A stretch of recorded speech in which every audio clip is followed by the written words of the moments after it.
नमस्ते, मेरा नाम डॉक्टर निधि सचदेव, मैं Apollo Diagnostics RRL Delhi Karkardooma से। Today we will be discussing the common blood disorders and their diagnosis through diagnostic test. First of all, CBC, complete blood count. It tells us about the hemoglobin levels. Then further we can, according to hemoglobin, we can say whether the patient is anemic or not. Anemia is defined as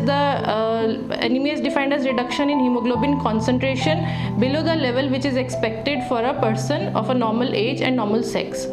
Then the RBC count, the red blood cell count.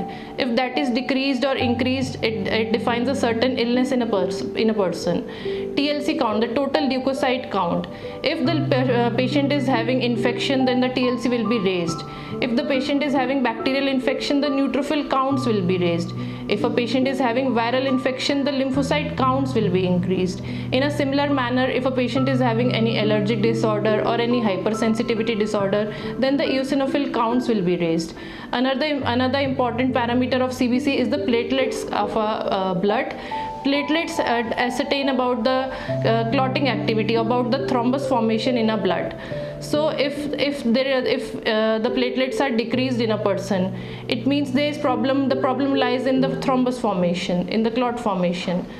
So therefore, it is very important to see whether the patient is anemic, whether the patient is having any certain infection in his blood or not.